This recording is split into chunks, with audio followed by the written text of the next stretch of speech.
दिल्ली की पॉलिटिक्स में अगर किसी ने सबसे ज़्यादा चौंकाया है तो वो है आम आदमी पार्टी। एक छोटे से आंदोलन से शुरू हुई ये पार्टी देखते देखते कैपिटल की सबसे बड़ी पॉलिटिकल फोर्स बन गई। Free electricity, free water, free बस ट्रेवल। आम आदमी पार्टी ने वेलफेयर मॉडल पर जो भरोसा बनाया है उसने 2015-2020 में पार्टी को जबरदस्त जीत दिलाई है। लेकिन क्या इस बार भी ये जादू चलेगा या फिर आपकी सियासी गाड़ी इस बार ट्रैक से उतरने वाली है? पहले जानते हैं वो कारण जो आपको अब भी मजबूत बनाते हैं। सबसे पहला कारण है वेलफेयर मॉडल की पॉपुलैरिटी। दिल्ली में आपकी सबसे बड़ी ताकत उसका वेलफेयर मॉडल है, जिसमें वो अपनी फ्री स्कीम्स देते हैं। ये सारी स्कीम अब भी एक बड़ा वोट बैंक क्रिएट करती हैं।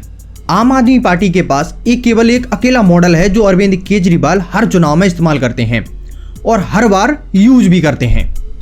दूसरा सबसे बड़ा रीजन है शिक्षा और स्वास्थ्य। ये दूसरा मॉडल आम आदमी पार्टी का पॉजिटिव फैक्टर था, लेकिन आज ये फैक्टर ही आपके लिए नेगेटिव हो गए हैं, क्योंकि केजरीवाल सरकार पिछले 10 सालों में इनमें से कोई भी काम सही से नहीं कर पाई है और धीरे धीरे सभी काम फेल भी होते जा रहे हैं।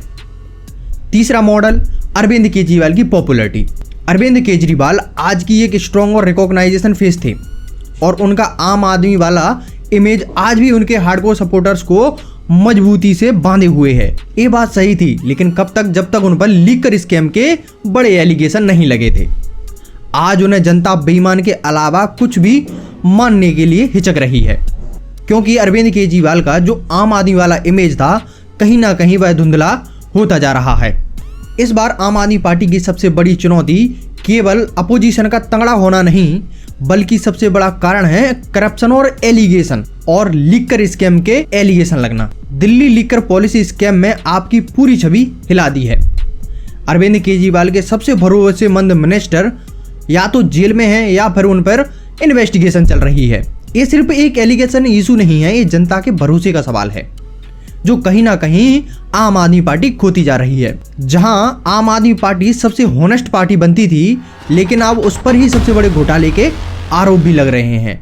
उन आरोपों को डिफेंड कर पाना शायद आम आदमी पार्टी के लिए एक बड़ा टास्क हो सकता है, जो शायद उसको अर्श से फर्श पर लाने में कोई कमी ना छोड़े। मनीष सिसोदिया, सत्येंद्र जैन जैसे बड़े लीडर्स जेल में थे, जिससे सरकार का कामकाज प्रभावित हुआ था, लेकिन अंदर से पार्टी वीक भी हो गई थी। अब अरविंद केजरीवाल आज से कुछ भी कहें, लेकिन वीकनेस आज भी पार्टी के अंदर है और जो पार्टी को खोखला करती जा रही है। बीजेपी आम आदमी पार्टी को करप्ट साबित करने में लगी है। इंडिया अलायंस का हिस्सा बनने से आम आदमी पार्टी से जनता का विश्वास उठ गया है। साथ ही उसके नियत पे भी सवाल उठे हैं, जो बहुत हद तक पार्टी की इमेज को डैमेज कर रहे हैं और आगे भी कर सकते हैं। और कई नेचुरल वोटर्स इस बार आपसे दूर हो सकते हैं, क्योंकि जनता का विश्वास हिला है, आम आदमी पार्टी से भरोसा हट गया है और आम आदमी पार्टी ने यह एक बड़ा ड्रॉबैक भी हो सकता है, क्योंकि कल तक आप जिस पार्टी का विरोध कर रही थी आज उसी के साथ हाथ मिलाकर अलायंस कर रही है। अगर ऐसी पार्टी से अलायंस करके सत्ता में राज कर भी लिया तो अपने गोल अचीव नहीं कर सकते हैं। शायद इस वाली बात को आम आदमी पार्टी ने थोड़ा सोचा और इस पर विचार किया और इंडिया अलायंस का हिस्सा नहीं रही। लेकिन इंडिया अलायंस की कुछ पार्टियां आज भी दिल्ली इलेक्शन में अरविंद केजरीवाल का सपोर्ट कर रही हैं। अखिलेश यादव, शरद पवार और बहुत सी राजनेता उनके इलेक्शन कैंपेनिंग में नजर भी आए हैं। अगर बात 2020 की करी जाए तो 2020 में आपको मुस्लिम और दलित वोटर्स का जबरदस्त सपोर्ट मिला था, लेकिन अब रिपोर्ट आ रही है कि ये वोट बैंक कांग्रेस और बीजेपी की तरफ शिफ्ट हो सकता है। 2008 से 2014 के बीच शीला दीक्षित की सरकार में गरीब और बेघर लोगों के लिए 52,000 फ्लैट बनाए गए थे, जिसमें कुछ इन्वेस्ट केंद्र सरकार ने किया था, कुछ राज्य सरकार ने और कुछ जनता से इन्वेस्ट होने वाला था। अरविंद केजरीवाल की आपसी विवादों के चलते इन पर 10 सालों में उन फ्लैट्स में से केवल 4,000 फ्लैट जनता को आवंटित किए गए हैं और बाकी के फ्लैट जर्जर अवस्था में हैं।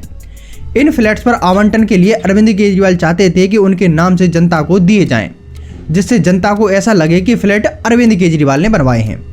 उनका नाम मुख्यमंत्री आवास रखा जाए, लेकिन केंद्र सरकार ने इस बात की मंजूरी नहीं दी और अरविंद केजरीवाल ने भी इन फ्लैट को आवंटित नहीं होने दिया और आज 48,000 फ्लैट जर्जर अवस्था में पहुंच गए हैं।